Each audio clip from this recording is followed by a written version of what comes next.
welcome should I say my old dear friend? I hate to say that to people. Well, it's better than dear old friend, is better than old dear friend. Well, welcome Rick Hofmann. And I'm so delighted to have you here to talk about AMP soccer with me. How have you been? I've been fine, thank you. It's been an interesting time. It has indeed, shut in here, but it's not all bad when we get to reconnect with old friends and old Yes. friends with a wonderful story to tell.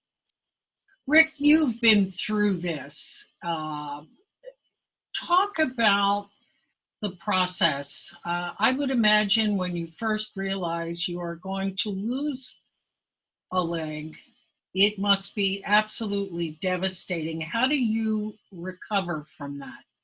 That is the word that is most usually used with limb loss, whether you have an advanced warning or whether you wake up without one. We had a phenomenal young player who was in a really tragic car accident. And he was on the pre-Olympic path to play soccer for the United States. And he said it was the most devastating moment of his life when his former teammates came into the hospital room and he realized that he would never play again. Okay. And then he found us. And several more say the same things. They never thought they would play again, but they found us. And it's a level playing field, and you're meeting people and playing with people in the same configuration as you are, and you just move on. And you have the joy of meeting people around you who are like you. You get the joy of exercise, and this may seem kind of strange, but you have the ability to sweat again. And if you're an athlete and can't sweat, then you're not an athlete anymore. And you know, I think people might like to know, and certainly I would, with all of the high-tech advances in prosthetics, and I know you and I have talked about that before, things are better for people that lose a limb, but you don't allow any of the prosthetics on the field. No. Why is that? Now, I'm going to go back a little bit. I got involved in the game in 1997, and I was a delegate, United States delegate, to the first Congress to figure out the international rules. And the reason prosthetics are not allowed on the field is very practical, because if you are off above the ankle, and I'm off above the knee, which I am, and we're both using prosthetics, you have a mechanical advantage because you still have your natural knee. And that gives you a speed advantage, that gives you an agility advantage, that gives you a turning radius advantage. And then if we also have a hip dysarticulate who cannot wear a prosthetic at all, then I have an advantage over that person. So to keep the playing field level, no one wears a prosthetic. It's all got to be upper body. Ganz ruhig.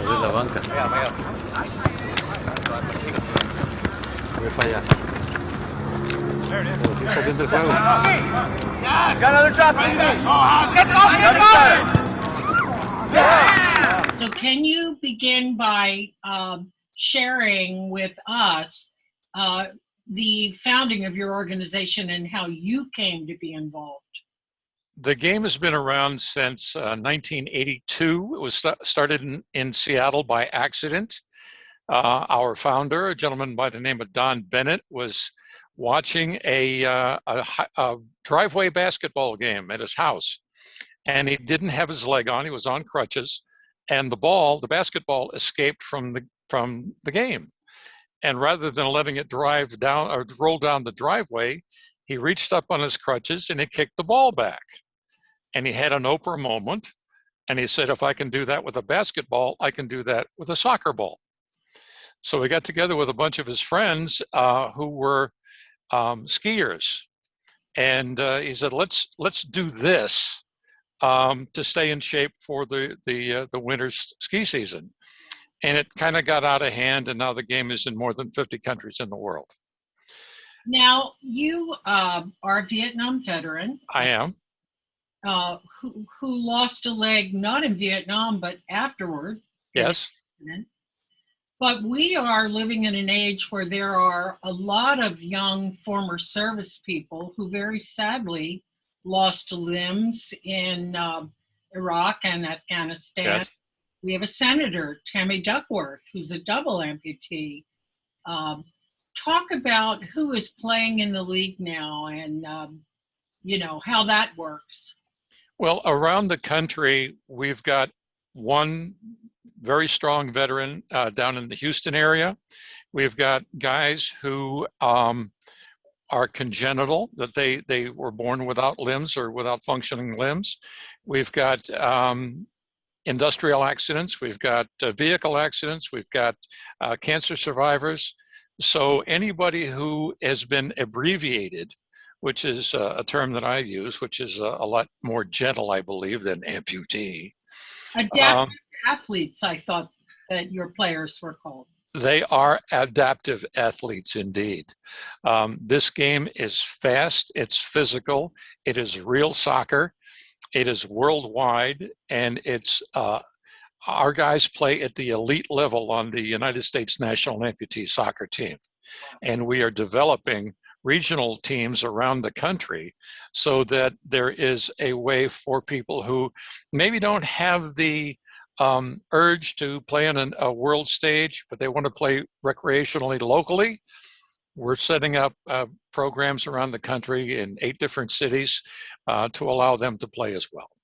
I noticed there were a lot of really young people there. So talk about the ages, the eligibility. The eligibility is, first of all, anybody can play in the backyard or wherever they want to at any age. The national team, the traveling team, international team, is 16 is the minimum, and there is no top end. We have a grandfather playing on the national traveling team, international team.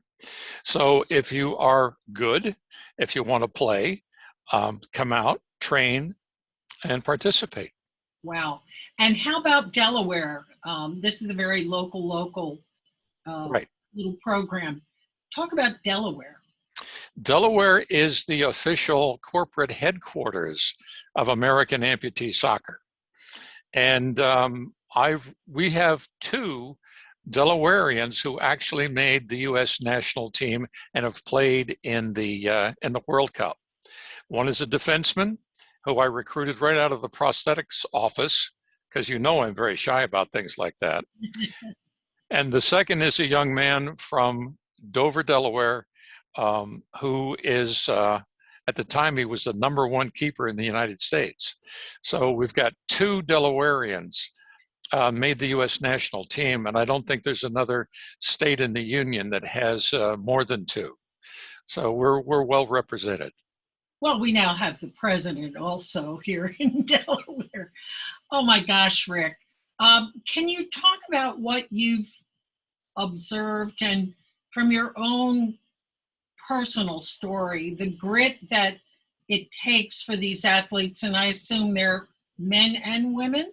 Men and women, yes. To do this, what do they have to overcome, and what kind of training does it mandate? I put on a training program several years ago out at Kirkwood Soccer, and I asked a gentleman who was from my same university and who was an All-American playing soccer if he would come and train them. And he said, "How do I treat these amputee players?" I said, "You treat them like athletes. Just treat them like athletes. Don't coddle them, because the Russians won't, the Japanese won't, the Argentinians won't. Treat them like athletes." And he ran them ragged, and they loved it. Okay. Now, what do they have to be an amputee soccer player? The desire to play the game. The Right. desire to play the game. They do not see themselves as disabled. That is not a part of it at all. That is not a consideration. We're not disabled. We're just missing a body part. That's it. So you go out in the backyard and you kick the ball. You've got a concrete wall. You go to some place and you kick the ball against the wall until you get to the point where you have this stamina, because this is an upper body game. You run on your crutches. You run further on your crutches. You find some able-bodied people, the traditionally configured, shall we say, and you kick the ball with them.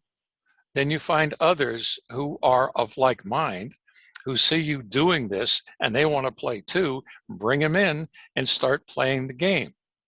Now, as far as the rules of the game are concerned, they are virtually the same as regular FIFA soccer, with a couple of very small changes. One, the pitch is smaller and the goal is smaller. Okay. Second of all, we do not have throw-ins, because it's hard to be standing on one leg with crutches dangling off your forearms and throw the ball back in. So we have kick-ins. And there are unlimited substitutions because the game is played on your upper body. No prosthetics are allowed on the playing field by anybody. Well, okay. And what do you do? I know there is indoor soccer. Are you active during the cold months here? Whenever we can find a pitch, whenever we can find an indoor arena, yes. Wow, great. Okay. And you'll tell me how folks that might be interested can connect with you? Yes, you go to ampsoccer.org, and there's a communications function on that page to sign up, or you can email me, rgh@ampsoccer.org, rgh@ampsoccer.org. Wonderful to connect with you again, and we'll post this and hope that you get some inquiries from people. Thank you, Ms. Sharon. I appreciate it very much. All right, you take care. Good to see you again.